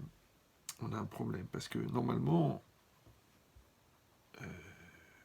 le cours, il dure à peu près 1h30, 2h moins quart, et j'entame la Guémara à ce moment-là. Mais la Guémara, telle que je vais la développer pour vous, c'est un monstre d'enseignement. C'est-à-dire, il y a une masse d'enseignement. Quand je l'avais fait à Montréal, il y avait un professeur de pédopsychiatrie, il m'a dit, écoutez, en 2 heures, vous avez résumé 4 ans de cours que je donne à la fac. Donc, j'hésite un peu à démarrer ça maintenant, et qu'on va s'arrêter au milieu. Même pas, on va s'arrêter au quart. Mais c'est pas grave, je vais quand même... Voilà, on va faire le texte de la Guémara, je vais la lire, je vais la traduire, d'accord? Et vous aurez l'occasion de réfléchir dessus, et après, on entamera l'analyse de la Guémara. Ça va? Les zoomers, ils sont OK? OK. Alors, c'est marqué comme ça. Donc, c'est la Gemara Naflamed Amoudbet dans Kiddushin. Tanu Rabbanan. Nehemar kaved et avicha ve'etimecha. C'est marqué respecte ton père et ta mère. Ve'nehemar kaved et Hashem eulecha. C'est marqué dans un autre pasouk respecte Hashem de tous tes moyens. Donc, elle dit la Gemara Ishve akatouf kibud av va'em le kibud amakom. Le verset, il a comparé, il a mis sur le même niveau le respect de parents et le respect de Dieu. Après. Nehemar, c'est marqué Ish imo ve'aviv tiraou. Un homme, sa mère et son père, il craindra. Et c'est marqué Ve'et Hashem Elokecha tira. L'Éternel ton Dieu, tu craindras. Ve'oto ta'avod, et lui, tu serviras. Alors, la Gemara dit Ishve akatouv, on a mis sur le même plan la crainte des parents et la crainte d'Hachem. Ce qui est bizarre. Après, c'est marqué Nehemar Mekalel Avi Ve'imo Motumat. Celui qui maudit son père et sa mère, il doit mourir. Ve'nehemar Ish ki kalel elokav. Et un homme qui va maudire Hachem, ça veut dire qu'il va blasphémer. Ve'nasacheto, il supportera sa faute. Donc lui aussi, il sera condamné à mort. Ouais. Donc on a mis sur le même plan les malédictions des parents et le blasphème envers Hachem. Et qu'est-ce qu'elle dit, la Gemara? Elle dit... Ah oui, la Gemara, elle dit Ish ve'akatouv birkat avaim li birkat amakom. Donc on a mis sur le même plan la bénédiction des parents, mais ici la bénédiction c'est dans un langage. C'est au lieu de dire la malédiction, la Gemara elle dit la bénédiction. Ok, mais ça veut dire ça. Ah, dit aval be'aka vada yefsha. Il dit maintenant c'est vrai que celui qui frappe son père et sa mère il doit mourir, mais ça on peut pas dire celui qui frappe Dieu, d'accord? Après la Gemara elle dit comme ça. Donc on a vu qu'on a comparé le respect des parents avec le respect de Dieu, la crainte des parents avec la crainte de Dieu. Ok. Pourquoi? La Gemara dit Vechen Bedin. Et c'est normal que ça soit comme ça. Sheshloshtan Shutafin Bo. Parce qu'ils sont les trois, Hachem, le père et la mère, ils sont associés dans l'enfant. Pourquoi? Elle amène une braïta, Tanu Rabbanan. Nos sages vont enseigner Shlosha Shutafim Hen Ba'adam. Ils sont trois associés dans l'homme. Akadosh Baruch Hu, Hachem, Ve'avi, Ve'imo. Et son père et sa mère. Voilà. Et elle continue la Gemara, elle dit Bisman, chez Adam, Mechamen et Aviv et Timo, ouais, tant qu'un homme il fait du respect à son père et sa mère, Amar Akadosh Baruch Hu, Hachem il dit Ani, non, Ma'ale, Ani, Alehem, Keilu, Darti, Benehem. Ouais, Hachem il dit eh bien, je vais considérer comme si j'ai habité parmi eux, donc dans cette famille où les enfants ils respectent les parents, Vekavduni, et il m'avait fait du kavod à moi. D'accord? Ça, c'est la première partie de qui va être la base de notre raisonnement pour la suite du cours. Mais qu'est-ce qui est marqué ici? Ici, c'est marqué qu'on a mis sur un même plan la crainte des parents et la crainte d'Hachem. C'est une chose qui est très compliquée, parce que si tu réfléchis, c'est quoi la crainte de Dieu? Tu vas voir que tout le but de la Torah, c'est la crainte de Dieu. Tu vas voir qu'il y a des centaines de livres qui ont été écrits sur la crainte de Dieu. Et comment tu pourrais comparer la crainte de Dieu et la crainte des parents? Bah là, tu as peur de prendre des coups, ou tu as peur de leur faire de la peine, d'accord? Ou tu as peur de casser le lien avec eux. Mais Hachem, Hirat Shamaim, c'est autre chose, ok? Premièrement.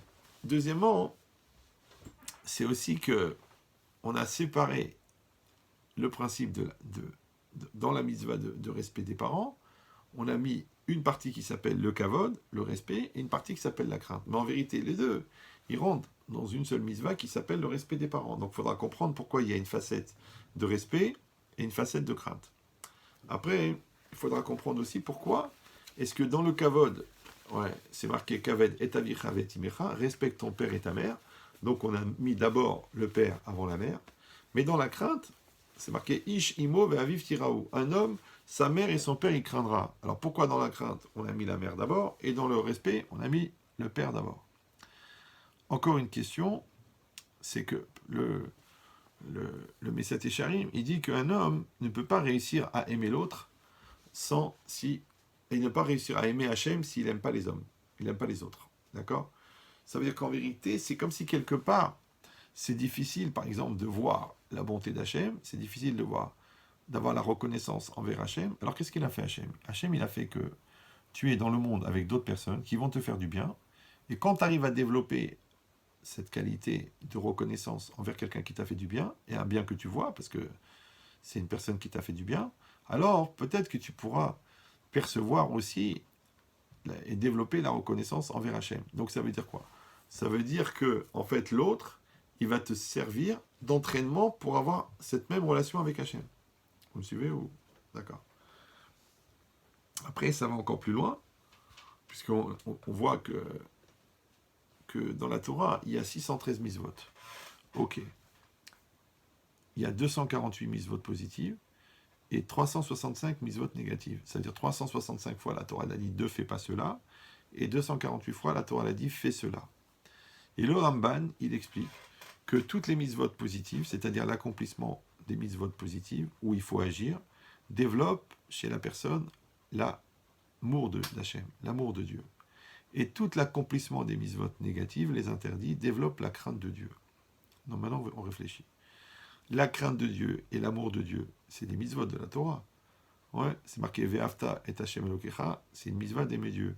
C'est marqué et Hashem Elokecha tira, l'Éternel ton Dieu tu craindras, c'est une mitzvah de craindre Dieu. Donc si on dit que sur les 613 mitzvot, il y en a deux qui sont aimer Hashem et craindre Hashem, et que le reste des mitzvot, c'est ce qui permet d'accéder à ces deux mitzvot-là, puisqu'on a dit que l'accomplissement des mitzvot assez, ça mène à l'amour de Dieu, et l'accomplissement de mitzvot lota assez, c'est-à-dire la non-transgression des interdits, ça amène à la crainte de Dieu. Donc ça veut dire qu'il y a 611 mitzvot relais et 2 mitzvot but. Ça va? Voilà. Maintenant ici, elle vient, la Torah, elle dit que quelqu'un qui ne respecte pas ses parents, ou quelqu'un qui ne craint pas ses parents, d'accord, il ne pourra pas craindre Dieu. Il ne pourra pas respecter Dieu. Et d'un autre côté, c'est un peu logique, parce que si tu réfléchis bien, pour un bébé, pour un enfant, c'est qui le bon Dieu? C'est son père et sa mère. D'accord? Donc quand il voit la bonté de sa mère, eh ben, il voit le chesed d'Hachem. Et quand il voit la rigueur de son père, il voit la midat hadin, il voit la rigueur. Mais lui, il ne sait pas que le bon Dieu existe. Maintenant, quand lui, il reçoit le conditionnement de son père et de sa mère, il reçoit déjà la base psychologique, spirituelle, qui va lui permettre ensuite de remplacer la perception qu'il a de ses parents par celle d'Hachem. Vous me suivez ou là? C'est pour ça que l'enfant, il a besoin de la discipline, il a besoin de l'autorité, mais il a aussi besoin de l'amour, il a aussi besoin de la protection, il a besoin de la punition, il a besoin de la récompense. Mais si vous réfléchissez bien, tous les éléments qui vont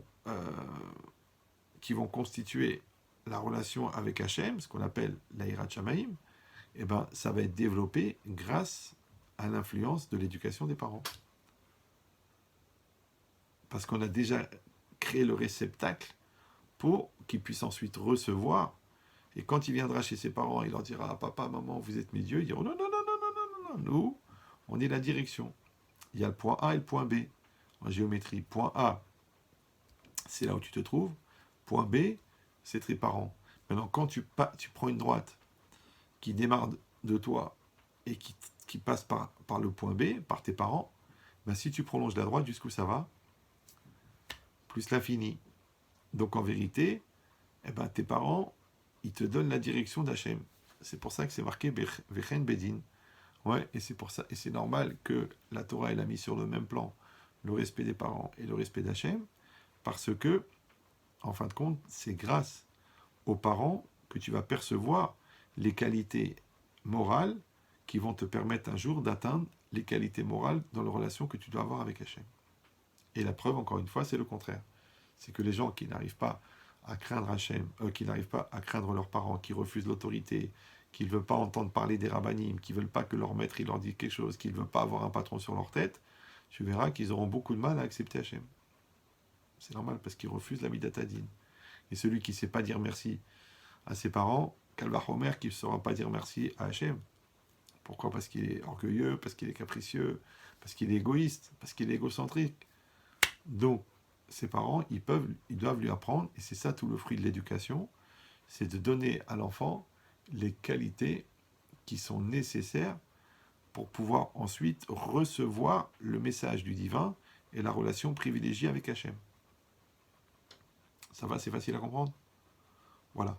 Maintenant, si on va aller un peu plus loin, dans le Rashi, sur place, quand c'est marqué Shlosha Shutafim Hen Ba'adam, ils sont trois associés dans l'homme, Rashi, il dit Mefaresh Bebraïta Bemasechet Nida. On explique dans une Braïta, donc dans une Mishnah non compilée, Bemasechet Nida, dans le traité de Nida. Qu'est-ce que ça veut dire? L'homme et la femme sont associés avec Hachem dans la création de l'enfant. Alors il dit Rashi, Ish Mazria Louvan Shebo. L'homme, il va, Mazria, ça veut dire qu'il va ensemencer, Louvan Shebo, tout ce qui est blanc chez l'enfant. Donc la chair, le blanc de l'œil, tout ça, pas la chair, la peau, ok. Isha Mazret Odem Shebo. On a déjà compris que l'homme, il engendre tout ce qui est blanc chez l'enfant, et la semence de l'homme, elle est blanche. Isha Mazret Odem Shebo, la femme, elle va engendrer tout ce qui est rouge chez l'enfant. Vea Kadosh Baruch Hu, et Hachem, Uno Fearbo Neshama, c'est lui qui va insuffler la Neshama, donc c'est un peu normal que le bon Dieu, il me donne la Neshama, mais après c'est un peu plus compliqué, il donne aussi Mare Aïn, il dit la vue, Shmiat Ozen, l'ouïe, Vedibour et la parole. Alors, la parole, tout de suite, les érudits, ils vont dire, ah, ben c'est normal que Hachem, il donne la parole, puisque quand Hachem, c'est marqué que Vaipach Nishmatraim, il a insufflé le souffle de vie, qu'est-ce qu'il dit le Targum? Ruach Memalela. C'est-à-dire que le fait que l'homme ait la capacité de parler, je vous rappelle que dans le cycle, dans la nature, le seul être qui parle, c'est l'homme, d'accord? Parce qu'il voudra absolument qu'on soit à la fin du cycle animal, un espèce de singe évolué, mais le singe ne parle pas, mais l'homme parle. Alors eux, je ne sais pas, ils veulent absolument qu'on descende du singe, mais moi, la vérité, je ne veux pas faire du lachon hara sur la famille des autres. Si quelqu'un il pense qu'il descend du singe, je ne vais pas lui demander dans quelle branche il travaille. Mais nous, on pense que la nature, elle, c'est la nature, et l'homme, c'est autre chose. Et l'homme, il a une neshama. Et la neshama, elle, c'est elle qui s'exprime à travers le dibour. D'ailleurs, c'est à travers la parole qu'on sait ce que tu penses. Ouais, et c'est la parole qui donne de la valeur à ce que tu dis. Donc, il y a un rapport entre la neshama et la parole, et c'est normal. Mais, qu'est-ce qu'on a besoin que Akadosh Baruch Hu, il donne l'ouïe et il donne la vue? La vérité, si vous réfléchissez bien, si l'homme il donne le blanc, donc les os, la peau, tout ça, la femme elle donne le rouge, dans un corps il y a quoi? Il y a des chairs, et puis il y a des artères, il y a des poumons, il y a des reins, il y a des trucs blancs, il y a des trucs rouges. Donc on a compris que déjà, quand l'homme il a donné le blanc et le rouge, il a aussi donné l'oreille. Et quand il a donné le blanc et le rouge, il a aussi donné l'œil. Alors c'est là que vous voyez une chose extraordinaire. Bon, c'est un petit surplus dans le cours, ça veut dire on est hors forfait, mais c'est pas grave parce que je vous ai fait un prix global. c'est qu'en fait, le biceps, c'est un muscle qui tire. D'accord? La cuisse, c'est un muscle qui porte. Mais l'œil, c'est pas un muscle qui voit. L'oreille, c'est pas un muscle qui entend. Vous allez dire, enfin, écoutez grave, la vérité, vos connaissances en médecine sont un peu limitées. Ouais. Alors venez, on prend le temps de réfléchir. Et au pire, ce que je dis, c'est vrai. Pourquoi est-ce qu'Akadosh Baruch Hu, il a besoin de donner la vue? Pourquoi faire? Pourquoi est-ce que Hachem, il a besoin de donner l'ouïe? Maintenant, la vue, c'est quoi? C'est de voir. Ok. Tu peux m'expliquer pourquoi? Est-ce que les chiens, ils entendent les ultrasons et toi, tu les entends pas? Tu peux m'expliquer pourquoi est-ce que la radio, elle permet de voir à travers la matière et toi, tu n'y arrives pas? Tu peux m'expliquer pourquoi est-ce que le télescope électronique, il voit au bout de l'univers et toi, tu n'arrives même pas à voir ce qui se passe dans la chambre de ta fille? D'ailleurs, tu devrais vérifier parce que ça fait 1h30 qu'elle est avec le gars. Ouais. Donc, pourquoi? Alors, la logique, elle est simple. C'est que l'œil, l'oreille, comme le corps, c'est de la matière. La matière, elle a un début. Tout ce qui a un début a une fin. Mais Hachem, il est infini. Donc, quand Hachem, il va donner la neshama, elle est infinie. Quand Hachem, il va donner la parole, elle a un pouvoir infini. D'ailleurs, on cite des paroles qui ont été dites il y a 3000 ans. Donc ça veut dire que la parole, elle a une dimension infinie. Mais le corps du gars qui l'a dit, lui, il a disparu. Ok. Mais de la même manière, quand Hachem, il va insuffler une dimension infinie dans l'œil, ça va faire qu'un tzaddik, le Chosé Miloublin ou Baba Salé, ils vont être capables de voir des choses qui ne se voient pas. Ils vont voir des anges, ils vont voir l'ange de la mort. Ah, tu dis, c'est pas évident. C'est pour ça qu'on a créé les antiseptiques. D'accord? C'est une question d'Emouna et d'avoir vécu ça avec des tzadikim du même niveau. C'est-à-dire que la dimension infinie qui existe dans la vue, qui n'existe pas dans le bras, ouais, elle vient du fait que c'est Hachem qui donne la vue. La dimension infinie qu'il y a dans l'ouïe, ouais, que tu entends la parole de quelqu'un, tu entends la souffrance de quelqu'un, tu entends les complexes de quelqu'un, tu entends les mauvaises intentions de quelqu'un. Comment tu peux entendre les mauvaises intentions de quelqu'un? Tu vas me dire oui, parce que dans la vibration, d'accord, de la parole, il y a des ondes qui expriment que la personne, elle ment. Mais évidemment que la personne, elle ment, puisqu'elle le fait personnellement. C'est pas grave. Non, c'est parce qu'il y a une dimension infinie dans l'oreille, ouais, qui permet de percevoir des choses qui ne se voient pas, qui ne s'entendent pas. Maintenant, celui qui a gardé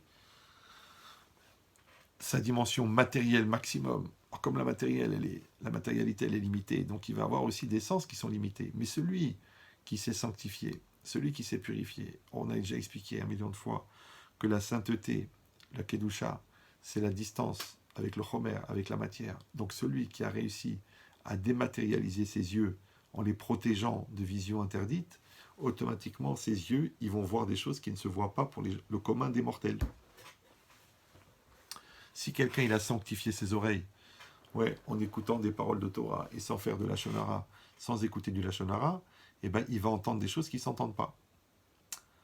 Voilà. Maintenant, pour qu'il y ait une potentialité infinie dans un membre fini, il fallait qu'Hachem intervienne. Elle n'est pas belle, celle-là? Franchement. Après 1h18 de cours, c'est-à-dire je vous ai fait l'entrée, le poisson, le plat de résistance et le dessert, alors que j'ai même pas commencé le cours en vérité. Je sais pas comment j'ai pu faire ce cours en 1h30 parce que là j'ai même pas commencé. Bon, peut-être que c'est plus pédagogique parce que des fois je fais un feu d'artifice, ça part de partout. Les gens ils disent oh là là, c'était incroyable. Qu'est-ce que t'as retenu? Rien. Bon, alors que là a priori j'ai été à une vitesse très très lente pour moi. J'ai d'ailleurs dû lutter contre l'endormissement, mais c'est pas grave. Comme ça, je pense que c'est plus clair, c'est plus pédagogique, d'accord? Mais en tout cas, on aura besoin de ces éléments dans le deuxième cours. La vérité, je ne sais pas si dans un mois, vous aurez la fraîcheur que vous avez maintenant, mais je ne peux pas faire autrement, parce que si je démarre la suite, c'est un rolam. Vous allez voir, c'est toute la fac de la Sorbonne qui va vous tomber sur la tête en un quart d'heure, donc vous allez avoir mal à la tête.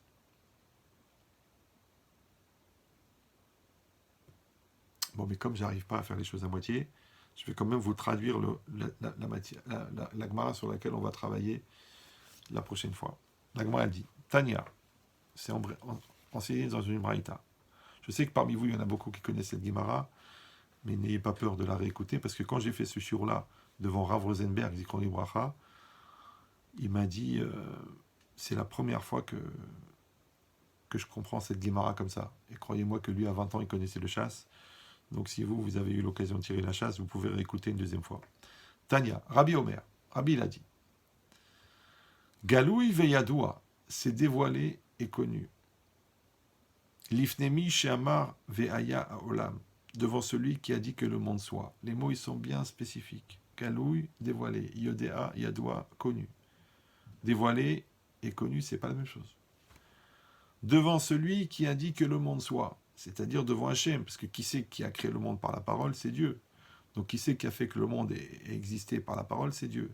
Donc l'ifnemi she'amar ve'aya olam, devant celui qui a dit que le monde soit, ça veut dire devant Dieu. Donc on aurait pu directement marquer dans la Gemara l'ifne akadosh baruch hu. Donc il faudra se demander pourquoi est-ce qu'on a pris cette formule longue et lourde de l'ifne mi she'amar ve'aya olam, alors qu'on aurait pu dire directement l'ifne akadosh baruch hu. Que quoi? Sheben mechabed et imo yoter miaviv. Que l'enfant respecte plus sa mère que son père. Bon, maintenant puisque on a employé le mot l'ifnemi she'amar ve'aya olam, ça veut dire que la Gemara, de manière subliminale, elle t'a fait passer le message comme quoi, maintenant, on va t'enseigner une chose qui existe depuis la création du monde.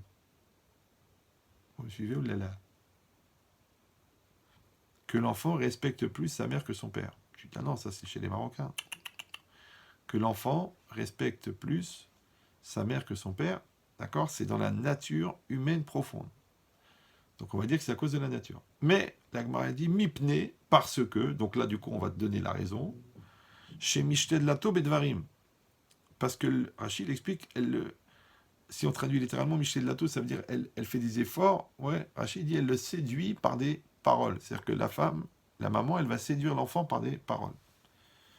Donc ça expliquerait pourquoi est-ce que l'enfant il respecte plus sa mère que son père. Ok. Les fichach, elle dit la Gemara, c'est pourquoi. Igdim akadosh baruchu kibud av le kibud em. C'est pour ça que Hachem il a fait précéder le respect du père au respect de la mère.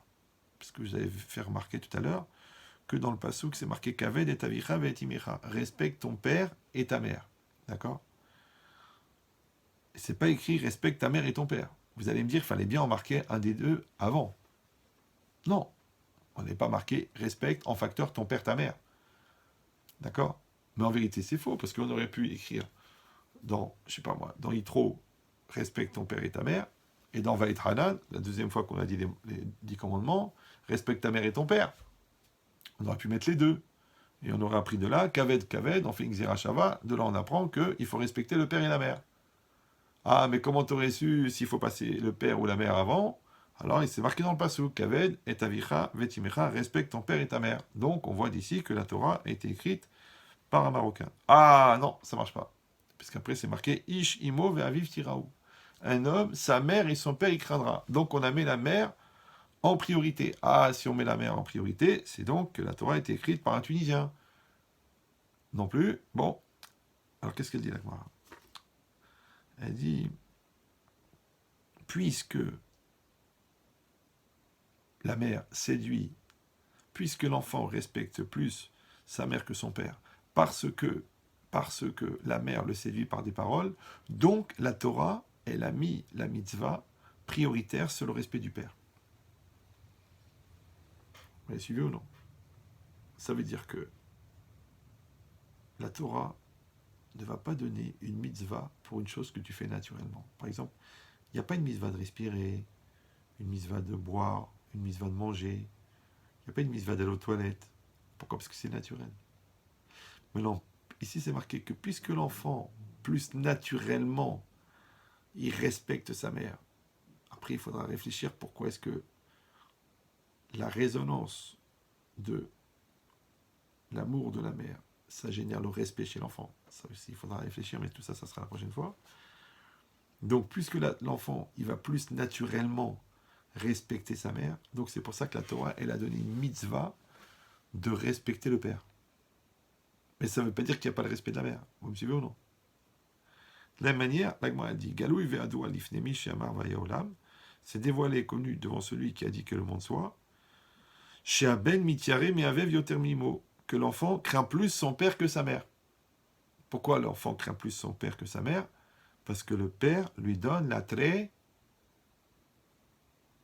Torah, Kolakavod. Donc, puisque c'est marqué, Mipne chez Melamdo Torah, parce qu'il lui enseigne la Torah. D'accord?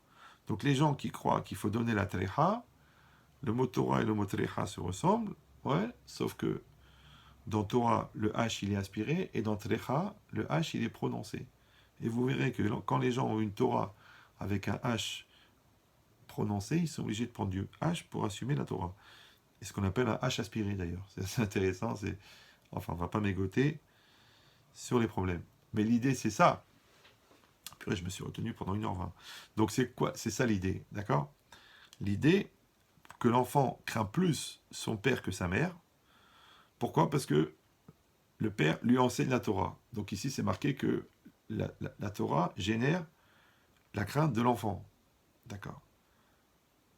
Les fichar, c'est pourquoi. Donc puisque l'enfant il va avoir une crainte plus naturelle de son père, c'est pourquoi Igdim Akadosh Borou More Av Aem les Mora Av. C'est pour ça que Hachem il a fait précéder la crainte de la mère de la crainte du père. C'est pour ça que dans le passouk c'est marqué Ish Imo Ve'aviv Tiraou, un homme, son père, sa mère et son père il craindra. D'accord? Encore une fois, plus naturellement l'enfant il craint son père parce que le père lui enseigne la Torah. Encore une fois, on ne parle pas de le frapper, de le stresser, de le paniquer, de l'angoisser.